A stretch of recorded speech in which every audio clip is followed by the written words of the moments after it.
Hello, welcome to my channel Nomad's Land Studios. My name is Rebecca, and today I will be reading for you an original story from the r/nosleep subreddit entitled, Every Day I'm Visited by Two Birds. One brings good news, the other brings bad. By Reddit user, author Jojo. They were there ever since I could remember. As a child, I would awaken to the soft chirping of birds filling my room.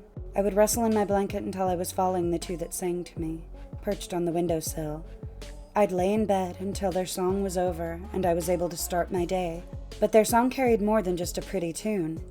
They brought me predictions. One of the birds was a dove.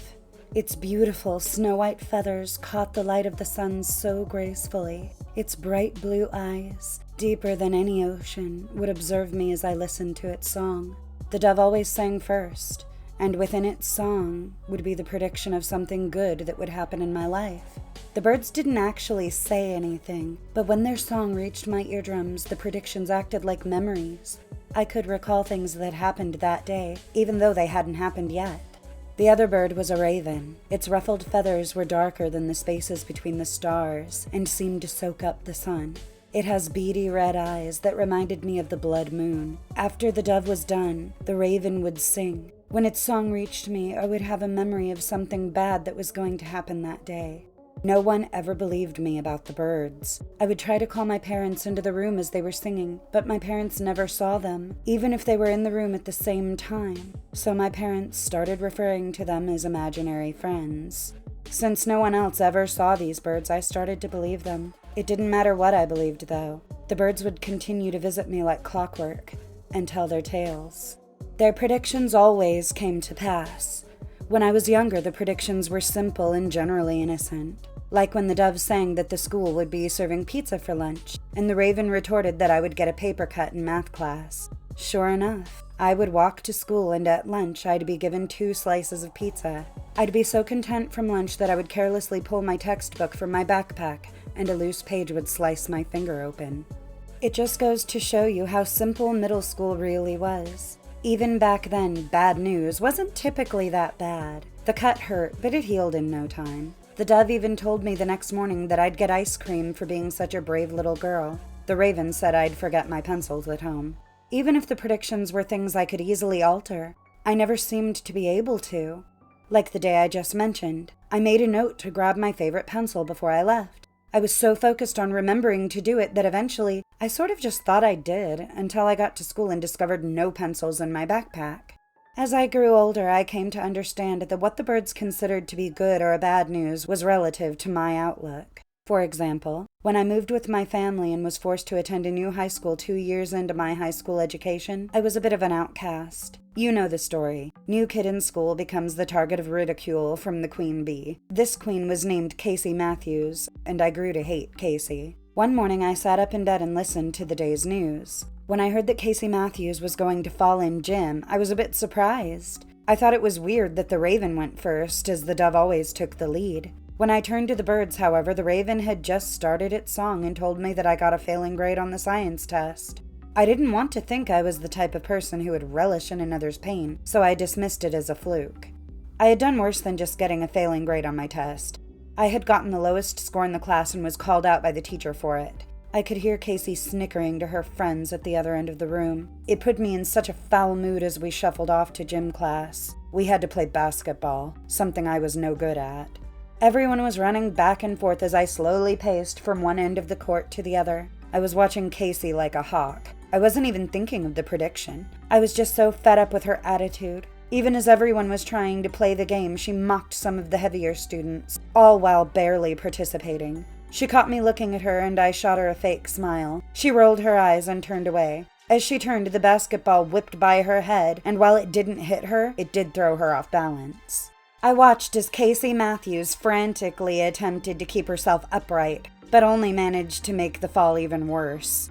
Her legs flew out from under her, and even though she was able to put her hands in front of her face, the meeting between her face and the ground was audible and throughout the large room.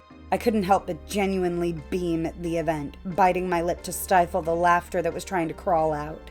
A few of the students ran over to help her up, and when they pulled her face from the floor, thin trails of blood trickled from her nose. Even from where I was standing, I could tell it had broken and would create a nasty yellow bruise all over her face. That made me happy. The dove knew it was something worth singing about.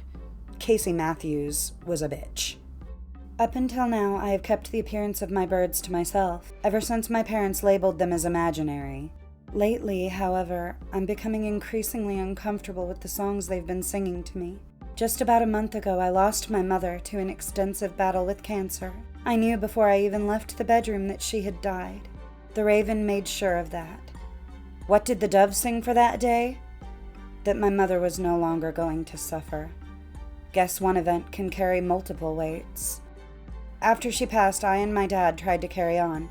It was hard to live life without her, but we decided she wouldn't want us to dwell. The birds were kind to me. The dove would sing of something grand that would take place, like my uncle taking me on a short road trip.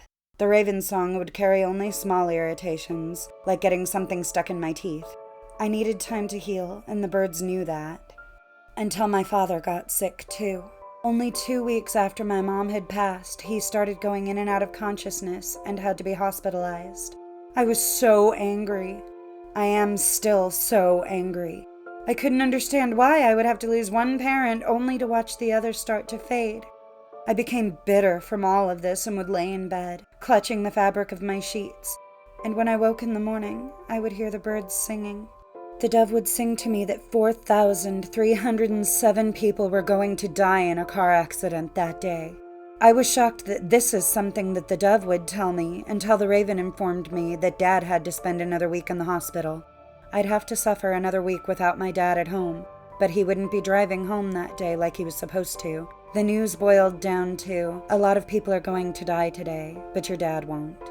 The way it was delivered is what worried me, and it only got worse. The next morning, the dove told me that I would get a present in the mail, and I was pleased that the dove song was actually pleasant. The raven, however, informed me that I wasn't the only thing that could hear their songs. I was perplexed, but I couldn't do anything about it. I can't converse with the birds. I can only listen. I wondered why that would be bad news. When I went to leave the house, I saw the present the dove mentioned sitting right outside the front door. A small package poorly wrapped in hideous green and blue paper that was dotted with various snowflakes. I brought the gift inside and pulled the paper away from the box. Sliding a knife through the tape that held it shut, I revealed the contents. I stood for a while looking at the snow-white feather that laid on the brown cardboard, a feather that held the light of the sun with a familiar grace. The day flew by.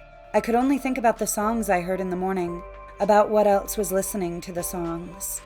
I became so concerned that something was invading this moment that I thought it made me special. These birds were mine, and no one else was supposed to listen to them. I wanted to get home. I wanted to sleep so I could try to get more information from their songs. With the help of a few sleeping pills, I was able to get to bed earlier than usual. My dreams were vivid.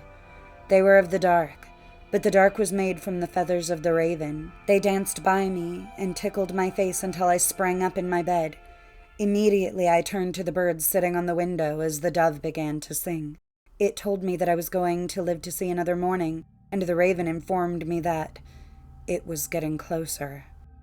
I got up from my bed and started walking towards the window, but as I approached, the birds took off and vanished from my view. I stood and watched out of my window. The world was unmoving, like nothing wanted to earn my ire. Looking down at the windowsill, I observed something I had never noticed before. The tips of my fingers ran over the small grooves that had been etched into the wood by the birds taking off and landing every day. I knew then that they weren't just something from my head. The birds are tangible, but other people just don't see them. Foolishly, I had forgotten that the news the birds deliver to me is based on my state of mind and what's relevant to me. So as I continued to stress over what the raven was referring to, they continued to sing about it. The dove was right. I'd lived to see another morning. Several, in fact. Another few days went by, and here I am. In the past few days, the songs went something like this. The dove sang that I wouldn't have to water the garden, which was true. The rain that day did it for me. The raven told me that it was going to find me that day. I don't know if that played out, but the raven was no liar. The next day, the dove told me that my dad was going to call. He did. He told me how proud of me he was and that he hopes he gets well enough to come home soon. The raven sang to me while I was fidgeting with the feather that had been delivered to me that I was going to forget to lock the back door, which I regrettably did. When I left the room after those songs, I walked downstairs to find tracks of mud all through the house leading to my door. I couldn't decide on what the tracks were. They didn't look like anything a human could leave behind, but the path it took didn't seem like an animal. It ignored the garbage, dirty dishes in the sink, and the fridge, all things I assume a scavenger would be interested in. I couldn't figure out why it had stopped at my door. I still don't know. Yesterday, the dove sang to me and told me that it would always watch over me. The raven said that they couldn't protect me. The birds didn't leave the window for a while after their songs. They just kept chirping away, like they wanted me to remember what they sounded like. All of yesterday, I did my best to be productive. I went to see my dad. We talked for a long time, and he asked about the birds. He asked me what they said would happen. I told him they didn't really say anything too special. He laughed, and then he asked me about the dog. For a minute, I was confused. I thought possibly his mind was wandering, so I pressed about it. He told me that before I told them about the birds at my window, I would wake them up crying every night about the dog in my room. He couldn't remember how I described it with my limited vocabulary, only that it was as horrific as a child could make it. He told me he and Mom would console me every night. I started to remember as he went over the details, the memory playing in my head as if sung by the birds. The black pajamas my dad would wear, the white flowing gown my mom wore to bed, how I would run to their room every night, how they both held me and told me that they would always watch over me. My parents always tried their best to keep me safe. My mom taught me to see the brighter side of things, and my dad, always stern, taught me the negatives were important too. After my mother passed away, the birds started to get weaker, and with my dad's fading health, I just don't think their songs are loud enough anymore. I left the hospital and returned home to finish cleaning the house, every inch of it spotless. As I sat in my room last night and watched out the window, I could see it in the yard looking back at me. I understood why as a child I called it a dog. That was probably all I could come up with, and even now I don't know what else to call it. I couldn't see it too well in the dark, but whatever it was hunched over on all fours. But its body was large and looked to have scraps of skin peeling off of it. The thing's eyes were yellow and glowing like spotlights. I'm glad I didn't have to see it in great detail. I wanted to write this all down before it gets too dark. This morning I woke up and listened to the songs my birds sang to me. I tried not to spend all day in bed. I tried to think of some way to go against the predictions, but it's never worked before. So I did my best to make peace and try to get down what I could, put it out there. I called my dad and told him I loved him, and now here I am. The songs playing in my head over and over. The raven sang to me that the creature would be in my room tonight like it had been when I was a child. The dove told me that I would be with my mother once more. Thank you for watching. I do hope you enjoyed my video. If you did, please don't forget to like, subscribe, and leave a comment. I post every week on Tuesdays and Fridays. I would also like to say a very special thank you to Reddit user author Jojo for giving me permission to record and share their story. I will be putting the link to their original story on Reddit in the description down below. I urge you to please follow that link and give them an upvote and leave them a comment and let them know that you enjoyed their story. Stay safe, and I will see you next time. Bye.